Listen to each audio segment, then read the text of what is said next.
There's a myth going round town that when you get older you just sit down and start rocking, just rocking. In a way that's true, if you know what I mean. Just take a look at the senior scene. Well, it's rocking.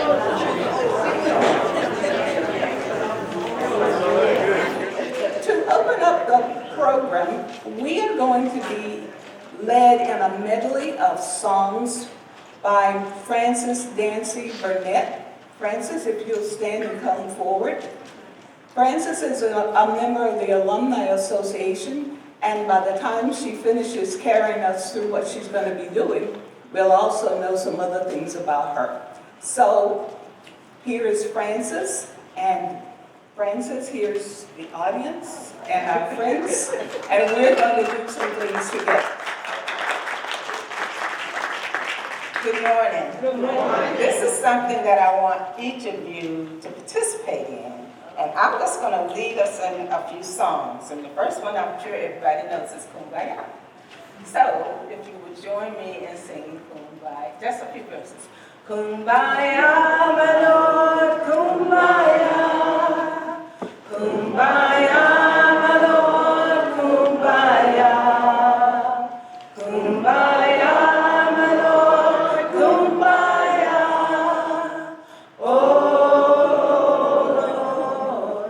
Kumbaya, come by here, my Lord, come by here.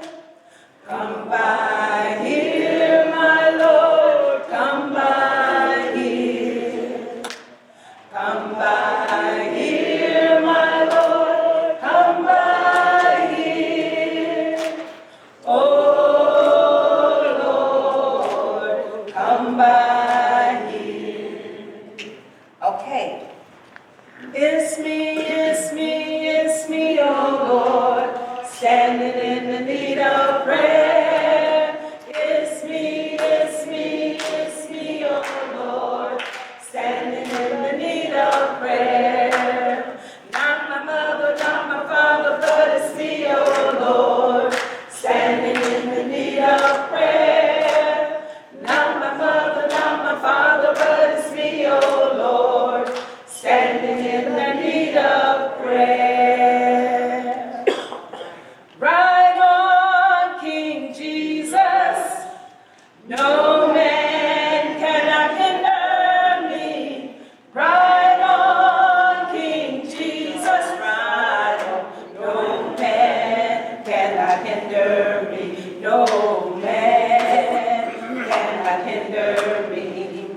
Ride on, King Jesus, no man cannot hinder me. Ride on, King Jesus, ride on, no man cannot hinder me. No man cannot hinder me. In that breaking of morning, fare you well, fare you well.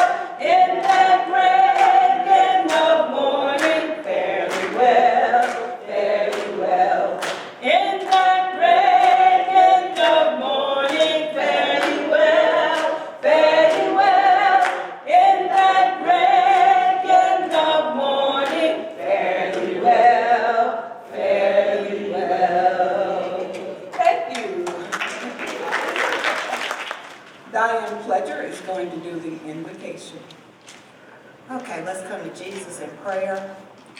Dear Lord, we are so thankful for this opportunity to praise you and praise the life of Dr. Martin Luther King. For he was a drum major for peace, a drum major for justice, and a drum major for mankind. We hope that we can emulate what he had stood for, and we are thankful to have this opportunity to hear from people that are in the same like mind. We are thankful for our audience today, thankful for our partnership with the Passmore Center and the Department of Aging. We're thankful to have our alumni in attendance, and community people that wanted to join us today for this MLK program. Thank you for all your many blessings. Please continue to watch over us, keep us safe from harm's way, and help us to go out and do your will, and make our world a better place. Amen. Amen. Well, good morning, everyone. Good morning. Again, I'm Diane Pledger, and I am fortunate to be the president of this fantastic chapter of the North Carolina Central University Alumni Association here in Orange County. We encourage individuals that are interested in joining us. We have Eagles and Aggies and Rams and all kind of HBCUs and others that are in our Alumni Association, so all are welcome. We are happy to be partnering again with the Passmore Center and the Department of Aging. We thank you for the opportunity to come and hear our wonderful speaker today. She was a little girl. And we're so proud of her accomplishments and so looking forward to her word today. We hope that you will take this weekend in stride and not only celebrate the life of Dr. Martin Luther King just on this weekend, but throughout the year, throughout your days, because he stood for so many good things, not only him, but other persons that have been working in the struggle. You know, this year is the 60th anniversary of the Greensboro 4. This year is the 60th anniversary of the SNCC movement. So we have a lot of things that are happening throughout the country in relationship to these key moments in the life of not only African Americans, but all people in the United States of America. I have the pleasure of introducing our speaker, Danita Mason Hogan is truly a native of Orange County. I've had the pleasure of knowing her since she was a preteen, not a teenager, but a preteen. When she served as my family's trusted babysitter for my older children. Even then, Danita was attentive, caring, and interested in the world around her. A 1992 graduate of the North Carolina Agriculture and Technical State University. And I say that with pride because I am today. The next voice you will hear will be our speaker of the day, Danita Mason Hogan.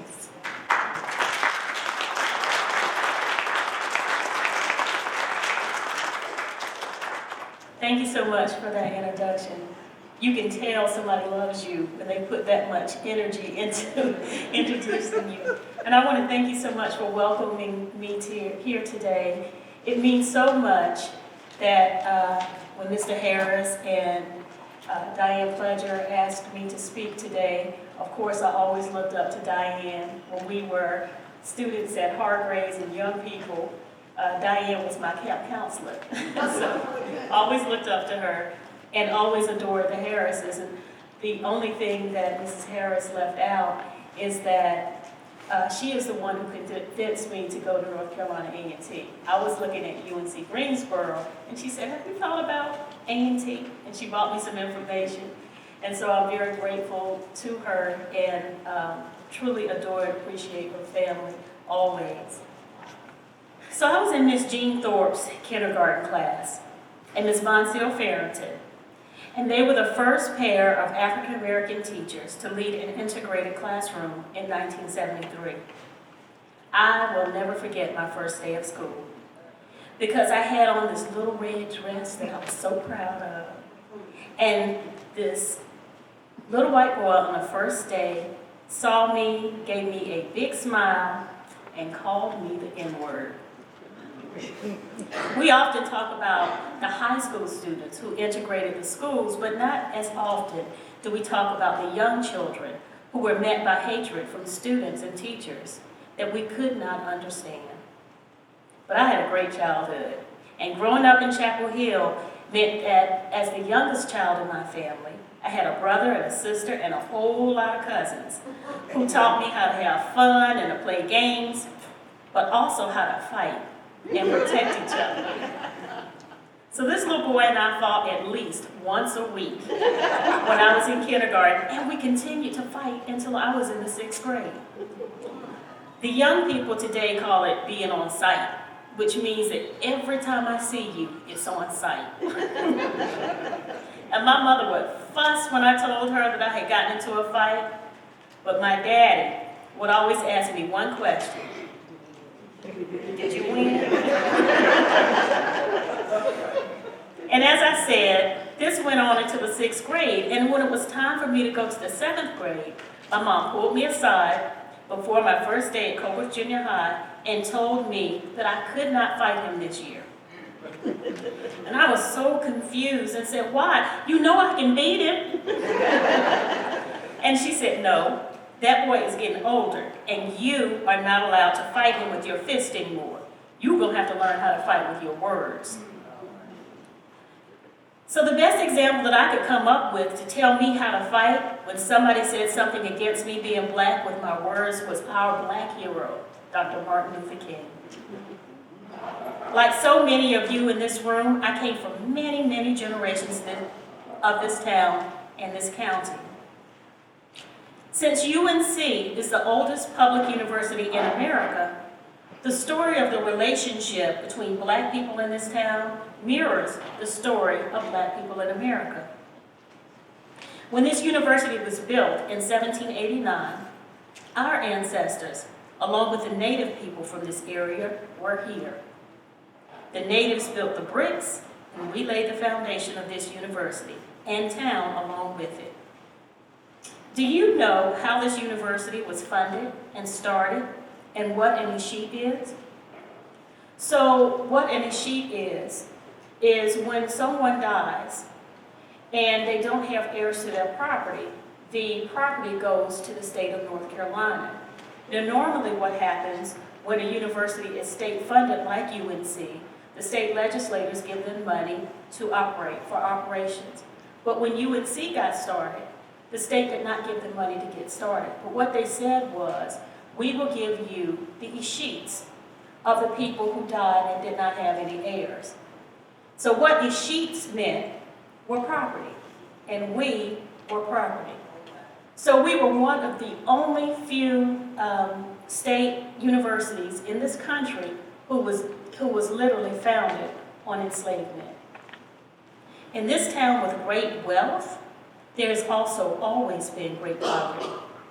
When the powerful, proud Confederates told the history of this town, they left out our narrative of our ancestors who built this university, that it was built on the backs and with callous hands of those of us who were invisible to them.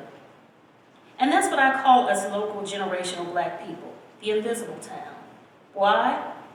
Because we carry the names, but not the privilege of the legacy of those who built this town with great fortunes and who constructed false historical narratives about how progressive this town actually was before and now. The painful truth is that we've always been here, working in a town and for a system that was designed to serve and elevate the university, and therefore the town, and to keep us invisible and content with our sugar-coated oppression. I'm a local historian, not because I know so much history, but because I'm committed to studying the history. And that means that I am happy to sit at the feet of my elders and learn what they had to say about how we worked together in Chapel Hill and how we fought back. What I have learned is that history is mostly cause and effect, and that our local story in Chapel Hill and Orange County is connected and interwoven with the national struggle of Dr. Martin Luther King. I want to thank Mike Ogle, who is in the audience today, for sharing some information with me. So Dr. King came to Chapel Hill on February 16, 1960. 15 days after the Greensboro sit-ins. He also went to Durham. Martin Luther King was inspired to come to Durham, and he wanted to see these incredible students from then what was called North Carolina College, now called North Carolina Central, and North Carolina A&T, who were leading the way and putting their lives on the line for justice. And he wanted to tell them how proud he was of them. And it is widely believed, now this is hard for me to say because I'm a proud Aggie, but it is widely believed that America's first sit-ins were actually planned by the students at NCCU, not North Carolina A&T, but as Aggies do, we skipped the line and did our first sit-in on February 1st, 1960. 2 weeks later, 9 high school students, led by the brilliant Harold Foster from the all-black Lincoln High School in Chapel Hill, would become this country's first sit-in that was planned, executed, and managed by high school students. And I'll say that again, high school students. So Martin Luther King was inspired to come back in May 1960 to teach children at Hard Race Recreation Center, to shower them with praise and to urge them to keep fighting. Soon, the students from the Congress on Racial Equality, or CORE, came to Orange County and NCCU to teach these brave young people how to fight with nonviolence and with their words. Dr. King died fighting. On the date of his death, on April 4th, 1968, he was actually scheduled to give a speech in Durham. But the sanitation workers' strike in Memphis became violent. But he would not leave them. He would not back down. He stayed to help them fight with their words and with strategy. Now, this history is important because Martin taught his children how to fight, and we need to teach ours today. When school integration came about and the schools merged in 1966, our invisible town lost 75% of our teachers, winning coaches, administrators, our student leadership, and our student organizations. And since then, the divide has persisted. Chapel Hill has, at the same time, one of the highest performing student populations in the country and the second largest achievement gap between black and white students in the country. Orange County, at the same time, has the most wealth and the most poverty in the state of North Carolina. In spite of being left behind for many generations, we have always tried to make a way and elevate our future. The former students from the segregated high school tried to make a way for us, their children, by tutoring and advocating for us in the community. And what Dr. King understood is that the fight for justice is about power that is built on systems of oppression. While the powerful became more powerful, which is built up and supported by our invisible community, we were never given the opportunities and advantages through wealth, education, or any other measures of progression. Hard work was never our problem. A lack of power always has been. These are uncomfortable conversations, but we must have them in order to teach our children. Isn't that right, Teamer? Here are some things that we should know that come from our friend Sandy Darity at Duke. The median black household holds just 10% of wealth, and the median white household. While black people constitute 13% of America's population, we hold less than 3% of its wealth. When it comes to prioritizing education, black families tend to be more supportive of children's education through direct financial support than white families in similar households and similar socioeconomic positions. Let's listen to the words of Dr. Martin Luther King. At the very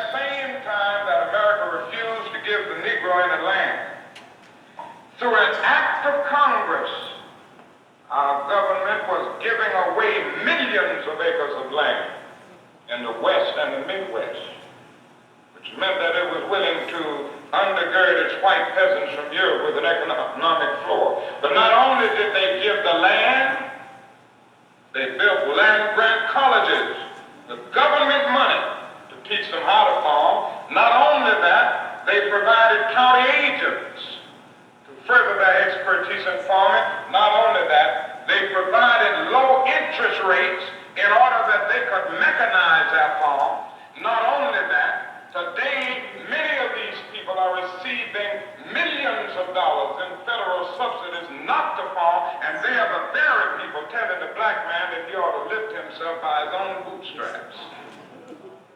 This is what we are faced with, and this is the reality. Now, when we come to Washington in this campaign, we are coming to get our check.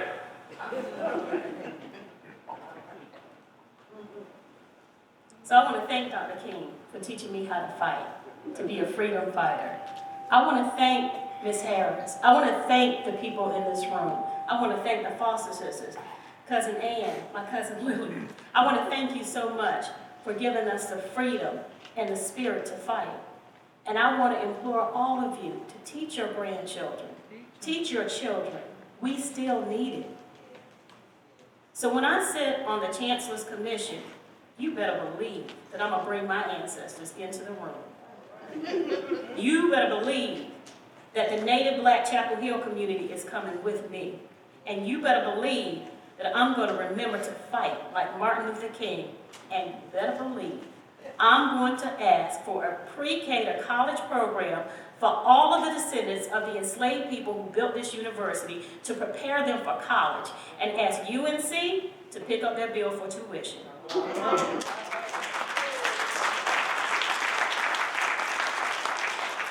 I might not win, but I'm going to fight like Martin Luther King. So let's not teach our children that there's something wrong with them. Let's be honest with our children. Let's teach them the truth, that they were born into an unjust system, and that they have to fight harder, and teach them how to fight against it. And let's be children of the King and lead and support them as we have done in the past. Let's demand that this town and university do better by them. And let's teach them those freedom songs about not giving up. Y'all remember those freedom songs?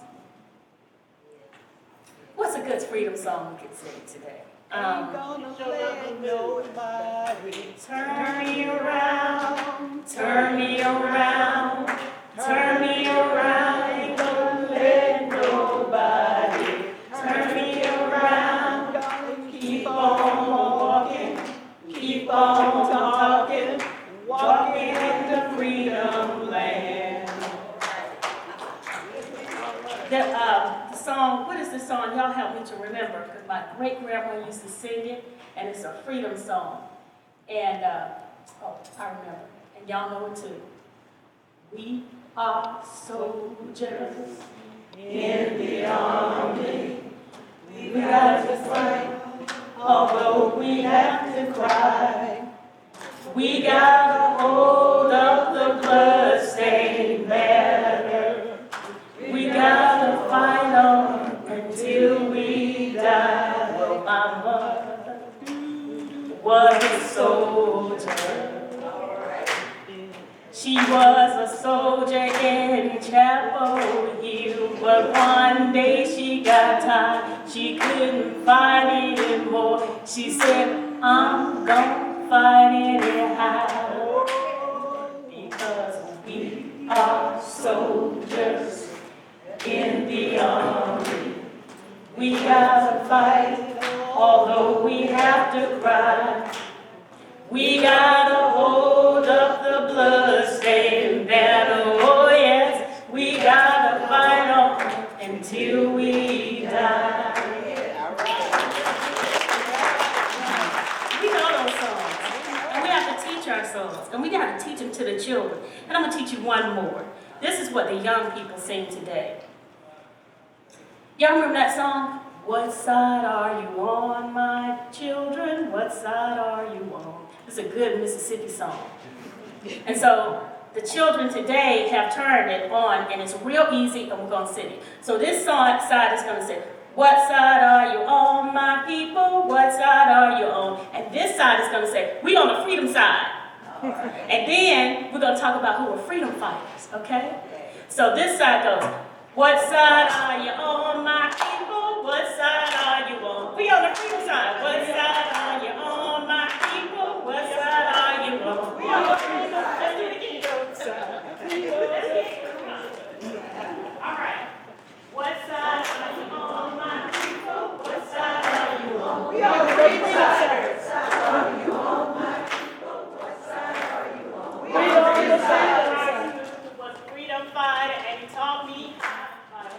All right. We gon' fight all day and night until we get it right. What side are you on, my people? What side are you on? We on the freedom side. What side are you on, my people? What side are you on? We on the freedom side. Red Dad was a freedom fighter, and he taught me how to fight. We gon' fight all day and night until we get it right. What side are you on, my people? What side are you on? We on the freedom side. What side are you on, my people? What side are you on? We on the freedom side. 709 were freedom fighters, and they taught me how to fight. We gon' fight all day and night until we get it right. What side are you on, my people? What side are you on? We on the freedom side. What side are you on, my people? What side are you on? We on the freedom side.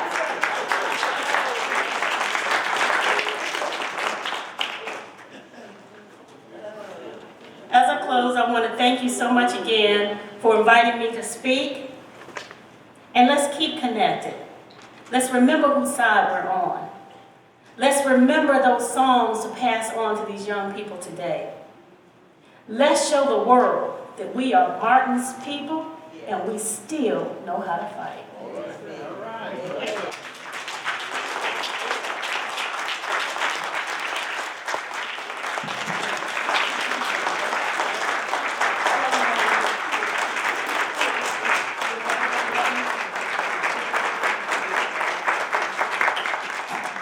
All right. What side are you on, people? We on the freedom side. Freedom side. And truly, we are in the perfect place to be on the freedom side. We have a whole constitution that stands to say, and we have to fight for that right. The rights are already there. We just have to walk in and claim them. And we have to take people of all colors because this time the battle is different. Maybe not. Maybe it's like it was. I don't know. But we've got a lot to do. Thank you.